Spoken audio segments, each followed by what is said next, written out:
अस्सलाम वालेकुम। Trade drive के एक नए शो के साथ आपको खुशामदीद।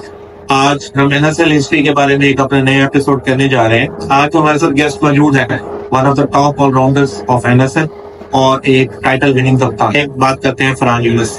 Welcome to the show Farhan. Thank you Waleed भाई। अच्छा, आपको जैसे पता है कि एनएसएल के हवाले से हम शो कर रहे हैं, तो लोगों की एनएसएल जर्नी के हवाले से हम उनसे क्वेश्चन करते हैं। तो आपको पता है कि इसके अंदर हम पहला सेगमेंट जो है उसके अंदर हम एनएसएल 1 से जो है आपका शुरू करेंगे। तो एनएसएल 1 ऑफ कोर्स आप एक डिफरेंट टीम का पार्ट थे, उनके कैप्टन थे एलएलसी स्टार्स के। पहले तो एलएलसी स्टार्स की जो इंसेप्शन थी और उसकी जर्नी के बारे में हमसे थोड़ा सा बात करें। पहले तो वलीद भाई, जैसे हमने सुना कि आप अरेंज कर रहे हैं NSL 1, तो टू बी ऑनेस्ट मुझे तो यकीन नहीं था कि इतना अच्छा आप अरेंज कर लेंगे। तो उसी तरह फिर मैंने भी इतनी खास टीम नहीं बनाई। जो हमारी यानी कि सब डिवीजन में जितने थे लाइनमैन, उनको मैंने कहा, तो वो भी रेडी हो गए, तैयार हो गए खेलने के लिए। लेकिन सारे आपने देखे होंगे थे, सारे 40+ थे। तो उसके अलावा हम साइड से आते थे, डायरेक्ट आके मैच खेलते थे। तो इतनी कोई खास हमारी टीम नहीं थी। बड़ी ट्रोल हुई हमारी टीम उस सीजन में। लाहौर कलंदर से हमें काफी तशवीश दी नहीं, गई। वो किट का कलर भी मैच करता था ना लाहौर कलंदर से उस टाइम पे। मैच तो करता होगा, लेकिन हमारी परफॉर्मेंस भी उनसे मैच कर रही थी काफी। तो इस वजह से बड़े ट्रोल हुए। फिर हमने सोचा यार ये काम नहीं चलेगा, इसलिए नेक्स्ट सीजन का फिर हमने काफी बेहतर टीम की वो अपनी। तो आपके उस सीजन में मुझे याद है कि आपकी टीम के कुछ प्लेयर्स थे जिन्होंने कहा था ये इन्होंने जिंदगी में कभी बैट नहीं पकड़ा, इन्हें हमें अभी प्लेयर बनाया है। जी जी, वो ऐसी ही बात है, क्योंकि हमारे तकरीबन 4-5 प्लेयर ऐसे थे जो 50+ भी थे कुछ। सबसे एजेड टीम मेरी थी। बस हम ये चाह रहे थे कि थोड़ा बहुत शुगर मेला होगा तो हम पार्टिसिपेट कर लेते हैं। तो वैसे भी मेरी वाही टीम थी जो सब डिवीजन लेवल पे थी। इसके अलावा बाकी जितनी भी टीम्स थी सारी को डिवीजन लेवल पे थी। मेरी वाही टीम थी जो इनके सब डिवीजन लेवल पे थी। मैंने कहा चलो सब डिवीजन की रिप्रेजेंटेशन हो जाएगी। लेकिन ये नहीं पता था इतना ट्रोल होंगे यार। वैसे to be honest first season में आपसे बात करने से रिलेटेड कोई ज्यादा चीजें है नहीं, मोमेंट्स जो याद हो रहे, अच्छी मोमेंट्स याद करने वाली जो है वो है नहीं। ऑफ कोर्स उसमें एक मैच था जो रॉयल्स के अगेंस्ट था, it was a tough match, लेकिन अनफॉर्चुनेटली आप उसमें लूजिंग एंड पे थे। तो थोड़ा सा आप सेकंड सीजन की तरफ मूव करते हैं। ऑफ कोर्स पहले सीजन के अंदर कोई मैच आप लोग ने जीत नहीं सके थे। देन इंसेप्शन हुई एनटीडीसी हॉक्स की, ऑफ कोर्स उस्मान भी उसका पार्ट था, वो बाद में कहते हैं यहाँ पे आ गया था। तो एक तो एनटीडीसी हॉक्स जो आपने बनाई थी, वो आइडिया कि मतलब प्लेयर्स कैसे गैदर करने हैं, देन उसके आगे फर्दर बात करते हैं। जैसे मैंने आपको बताया कि पहला जो सीजन था उसमें हम बड़े ट्रोल हुए थे इस वजह से कि हमारी टीम बहुत कमजोर थी बाकी टीम को अगर देखा जाए तो मैंने फिर यही सोचा था अगर हमने खेलना है NSL तो मुझे यानी कि टीम बेहतर करनी पड़ेगी। तो इस वजह से मैंने पहले तो नॉर्थ की जो एक्सचेंज फैसल साहब है उनसे मैंने मशवरा किया कि अगर उनकी डिवीजन हमारे साथ मिल जाए तो यानी कि थोड़ी बेहतर टीम बन जाए। लेकिन फिर कोई पॉजिटिव रिस्पॉन्स नहीं मिला उस साइड से। तो मैंने फिर यानी कि इधर-उधर खुद देखना शुरू किए प्लेयर्स को। तो मुज़फ़्फ़रगढ़ का मुझे पता चला कि ये इमरान है एक लड़का वहाँ पे, और उसके अलावा एहसन चांडिया है, हसन चांडिया सॉरी, और मनान। इनसे मेरा तीनों से नहीं बल्कि 2 से राब्ता हुआ था। हसन ने मुझे बताया था इमरान के बारे में। तो इनसे मेरा राब्ता हुआ, उसके बाद फिर उस्मान जैसे आपने बताया कि वो मुल्तान आ चुका था उस उस टाइम पे। तो उससे मेरी फिर डिस्कशन हुई, तो उससे भी यही मेरी बात हो रही थी कि लास्ट जो सीज़न हुआ था उसमें आपकी टीम और मेरी टीम दोनों बहुत कमज़ोर थी। तो इस तरह का हम कोई जॉइंट वेंचर टाइप बना सकते हैं जिसमें यानी कि थोड़ी-सी हमारी कॉम्पिटिटिव टीम बन जाए, क्योंकि बाकी थोड़ी-सी स्ट्रॉन्ग टीम्स हैं, तो कोई कॉम्पिटिशन तो होता नहीं है, हम सिंपली आते हैं और हार के चले जाते हैं। तो फिर ये आइडिया उसे भी अच्छा लगा। तो सफ़ान साहब से हमने बात की तो उनको भी ये बेहतर लगा। तो इस तरह फिर हमने यानी कि एक अच्छी टीम बनाई। टीम तो डेफिनेटली बहुत अच्छी बन गई थी, लेकिन एनएसएल 2 का जो स्टार्ट था वो ऑब्वियसली अच्छा नहीं था। मतलब पहले मैच में आप क्लोज गए साउथ टाइगर्स के, लेकिन इवेंचुअली जो है वो कहते हैं जीत साउथ टाइगर्स की टीम ही गई। देन आर्य रॉयल्स के साथ आपका मैच था, वो भी एक काफी क्लोज मैच था, वो मैच भी आप वहां से हार गए। अच्छा, अब जब आगे गए तो उसके अंदर एक बड़ा क्रूशियल मैच था जो कि थंडर्स के अगेंस्ट था, जिससे शहराज से भी हमारी बात हुई और परहैप्स उसकी एक हार्ट ब्रेकिंग मोमेंट थी। एक क्रंच मूवमेंट के ऊपर एक डिसीजन था, तो जरा उस पे थोड़ा सा आप आए, उसके बारे में थोड़ा सा बताएं। पहले तो वलीद भाई आपको मैं बताऊं, जो ये तीनों लड़के थे मुजफ्फरगढ़ वाले, इनको मैंने इनके फिजिकली खेलते हुए नहीं देखा था, सिर्फ इनका इनके सुना ही था, इनसे बात हुई थी टेलीफोनिकली।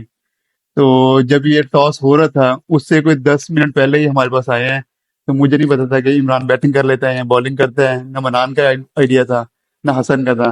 जो सर्कल की हमारी बिल्डिंग है, उसके बाहर ही इनके समझे ट्रायल लिए थे कोई 5-10 मिनट पहले।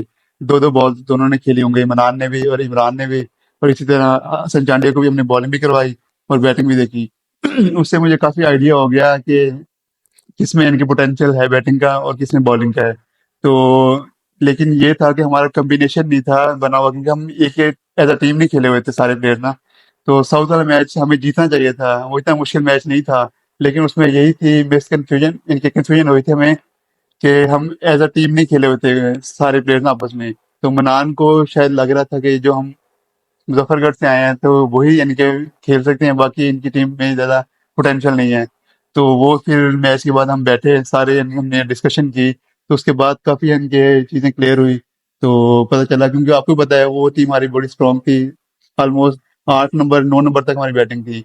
तो ये चीज़ का शायद आइडिया नहीं था मनान को, तो वो बड़ी लंबी इनिंग लेके गया, स्लो खेलता रहा। उस वजह से यानी कि वो हमें शुरू शुरू में मसले मसाइल हुए। उसके बाद फिर जब हमें आइडिया हो गया सबका, तो फिर काफ़ी यानी कि मैचेस हमारे बेहतर हुए, हम अच्छा खेले और कमबैक किया अच्छा हमने। तो सिराज वाले मैच का वो नो बॉल का शायद आप पूछ रहे हैं। हाँ जी। तो बाय रूल्स तो अब आपका जब पाउंड गिरता है जब क्रीज से, अगर तो स्लिप हो जाता है, स्लिप होके आगे चला जाता है, तो वो वो ऐसे ही नो बॉल नहीं होती। ऐसे ही है। तो यही चीज़ थी। तो मेरे नहीं ख्याल कि कंट्रोवर्सी क्रिएट करनी चाहिए इसमें, ये तो लीगल थी।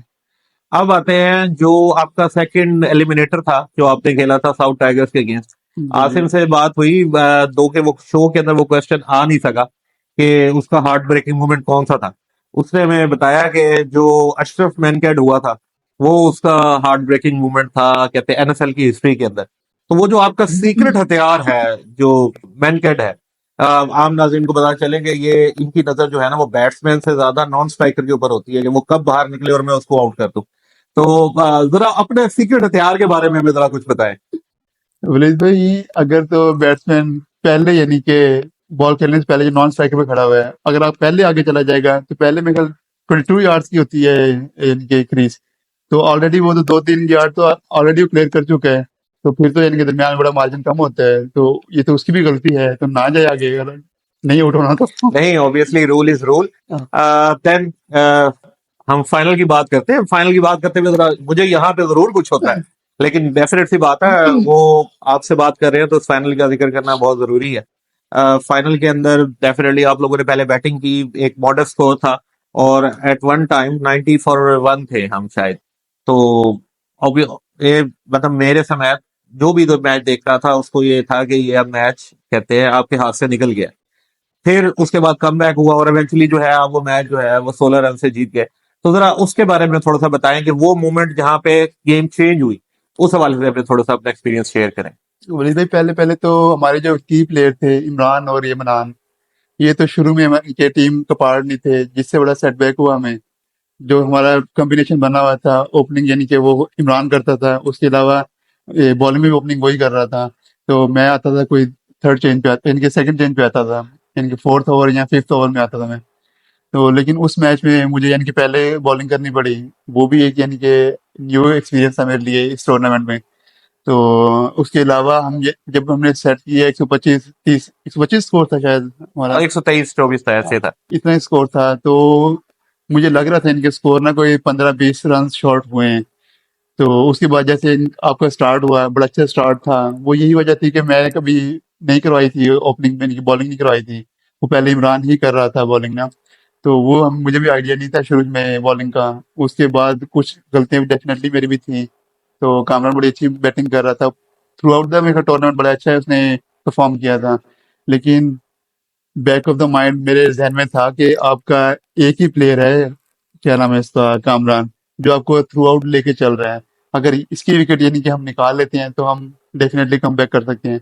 तो वो शायद कामरान को भी याद होगा जब वो आउट होके गया है, तो मैंने उसे कहा था मैं आपसे कि पूछना चाह रहा था कि वो कामरान को हमने ये सुना था कि आपने कामरान को कहा था कि अब आप मैच हार गए हो, तो हाँ ये वाकई हकीकत है। हाँ, जब वो आउट होके जा रहा था तो मैंने उसे कहा था, मैं कहा ये मैच आप हार गए हो। हालांकि मेरे ख्याल 90 हो गए थे आपके रन। 90 थे भाई। तो हमें आइडिया था कि ये एक अकेला बंदा आपको पूरा मैच में लेके चल रहा है। तो क्रिकेट ऐसा है यानी कि स्पोर्ट नहीं है कि आप एक अकेला बंदा आपको सारे मैचेस जितवा दे। वो जहां भी यानी कि आउट होगा तो आपकी टीम स्ट्रगल करेगी। तो डेफिनेटली वो हुआ आउट, तो हमें फिर यकीन था कि हम कम बैक करेंगे।